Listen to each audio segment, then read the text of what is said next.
Assalamualaikum warahmatullahi wabarakatuh.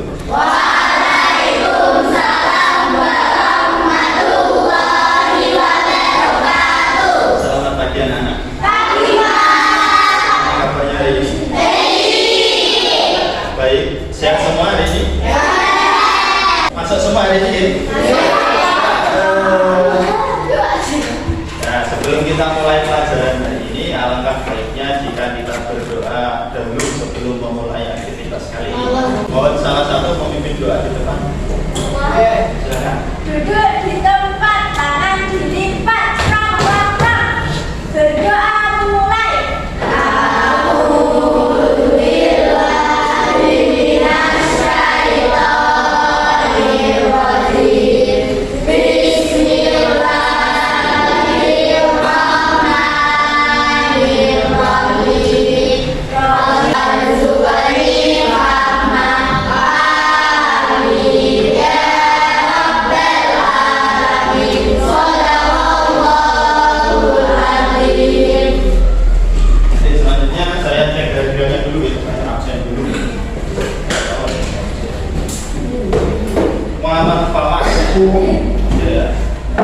Kemudian Sania.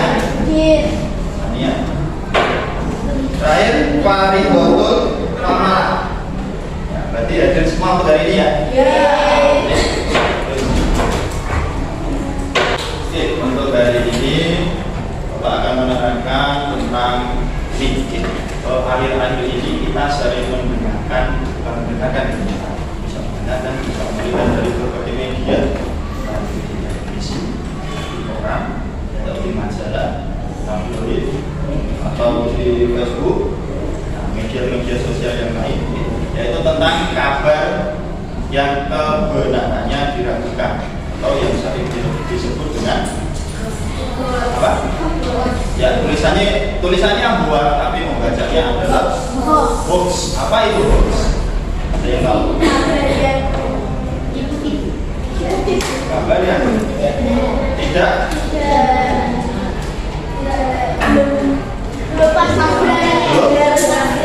pasti ke kebenarannya. Oke, ada jawaban lain? Apa? Coba Bapak. Pak, kogum di parot tengahnya ada bulannya itu. Ada yang lain? Selain jawabannya siapa tadi?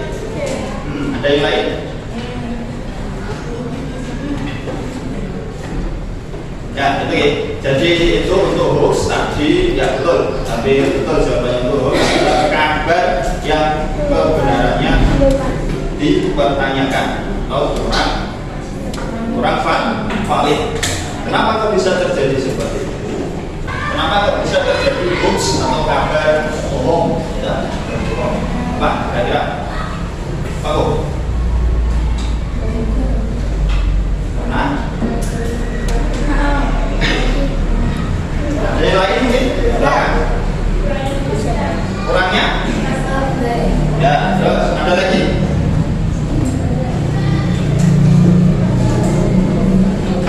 Nah itu ya, ada dua tadi. Yang pertama kurangnya informasi, yang kedua jawaban dari itu tadi. Ya, hampir nyerempet istilahnya.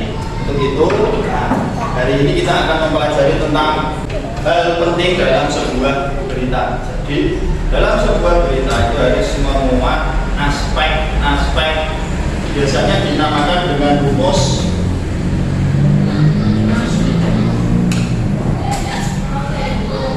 5B plus 1. Apa itu? Jadi sebuah berita bisa dikatakan valid kebenarannya atau bukan disebut dengan berita hoax itu harus mengandung enam unsur tersebut. Ya, 6 ini harus ada di dalamnya. Nah, ada unsur what, apa? Berarti ini menunjukkan apa? Kejadian, ya. Kejadian sebenarnya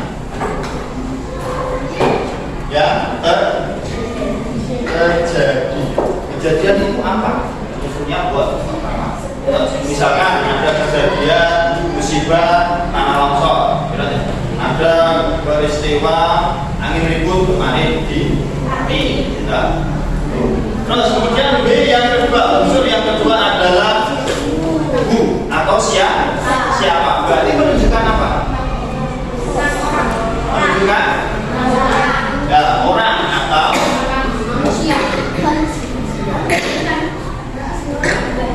orang atau yang terlibat di dalamnya.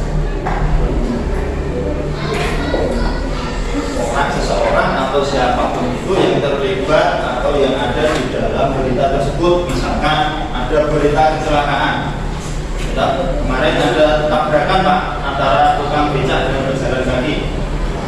Ceritanya si tukang becak itu tidak fokus karena sedang bermain di WA. Tidak tahu kalau di depannya ada orang, kemudian diseruduk dari belakang. Itu menunjukkan unsur who atau siapa.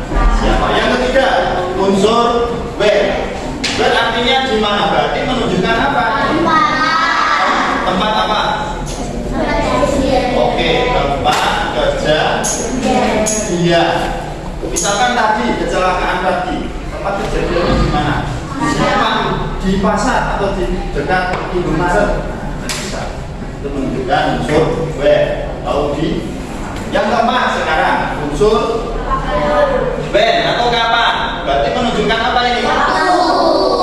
Waktu apa? Kejadian. Waktu ini kapan? Misalkan tadi kecelakaan itu terjadi pada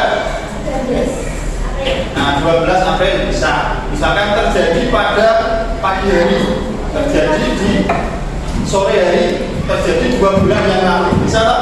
Nah, jadi itu menunjukkan unsur when atau kapan. Kemudian yang kelima adalah unsur why atau mengapa. Berarti menunjukkan apa ini? Alasan atau proses terjadinya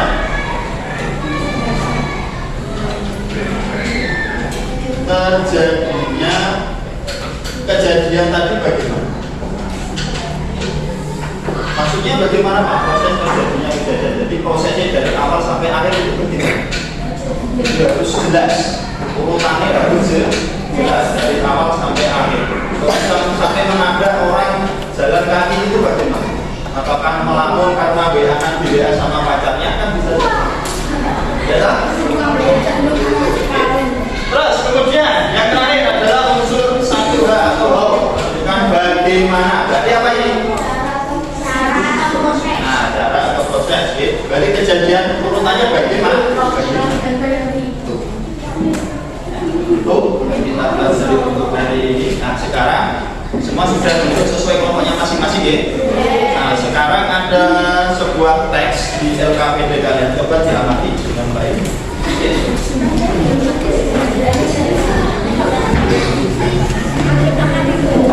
Ya, kalau tidak salah di situ ada 2 teks. Yang pertama judulnya Proklamasi Kemerdekaan. Yang kedua adalah Bunga Teratai.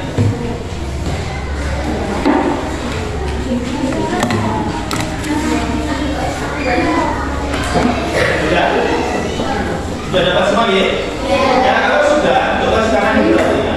Ya.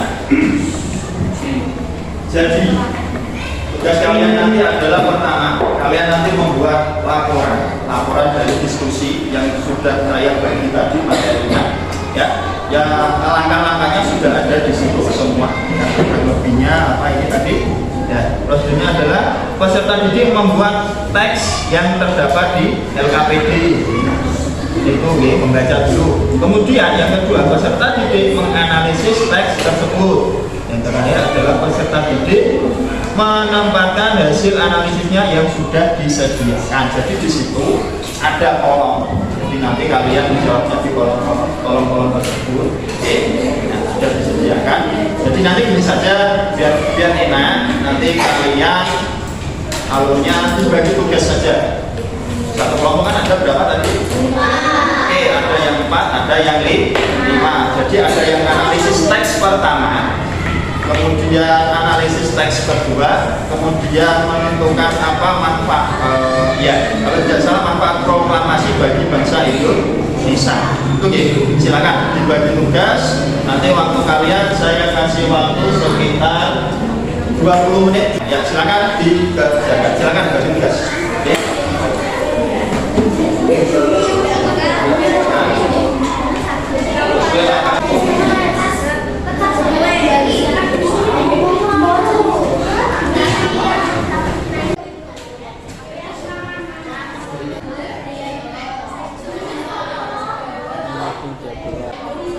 Yuk, silakan dibagi tugas.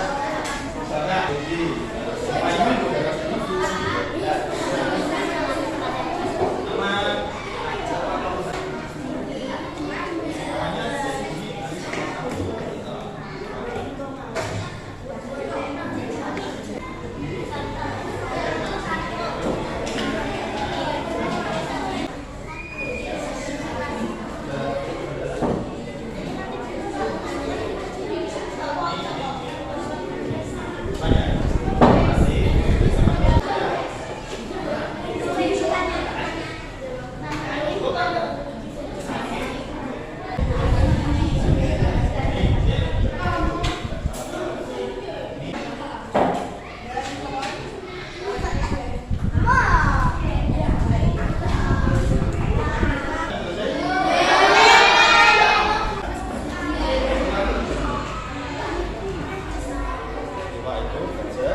ya, anak-anak, sudah selesai misalnya? Sudah siap presentasi semua? Siap.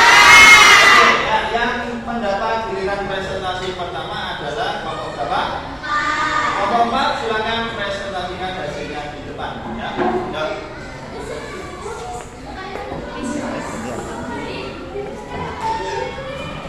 Dibacakan. Saya dari kelompok 4 dibacakan satu hasil diskusi kami. Ya.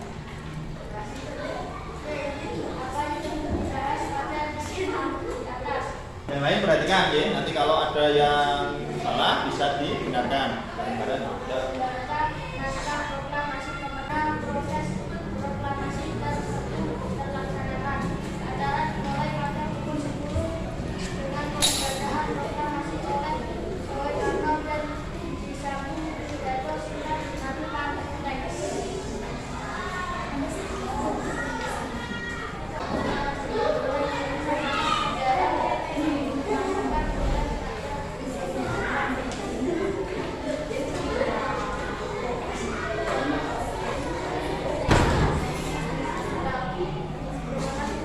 Ya, tepuk tangan. Ya. Presentasi penampilan dari presentasi pertama. Selanjutnya presentasi kedua adalah giliran kelompok 3. Ya, silakan. Ya, presentasi.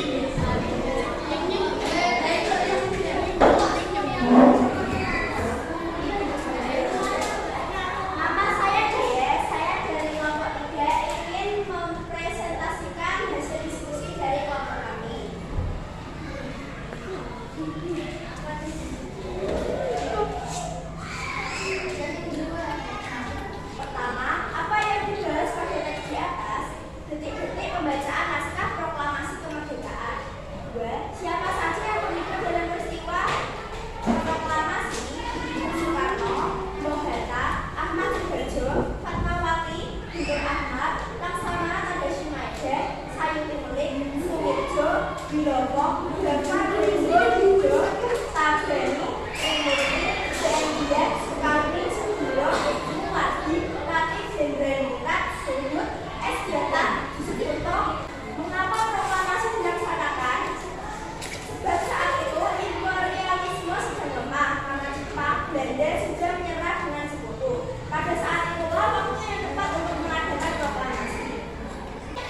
Coba yang lain dengar suaranya apa enggak?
Untuk hari ini, ya, ini tadi kita sudah belajar tentang apa, anak? Yang pertama apa? Yang bahasa Indonesia tadi. Informasi penting. Yang pertama, yang kedua adalah IPS tentang makna proklamasi. Yang ketiga, adaptasi tumbuh.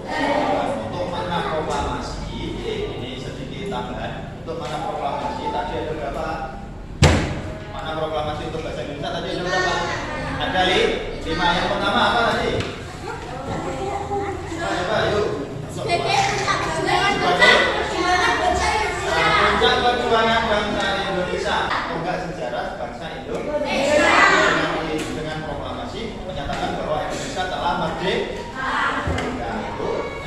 Saya rasa sudah cukup jelas semua ya. Untuk kali ini saya akan bagikan soal evaluasi.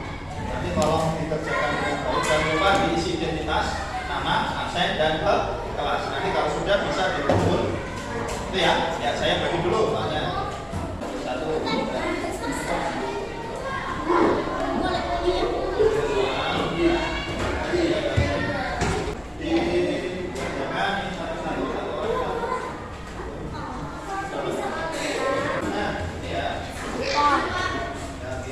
Nama lengkap, misalkan nama lengkapnya Muhammad Paijo, ini tulis Muhammad Paijo. Nama absennya berapa?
Oke, ini tadi pekerjaannya sudah semua anak-anak? Terima kasih, ternyata jawabannya sudah cukup memuaskan, bagus-bagus semua hasilnya.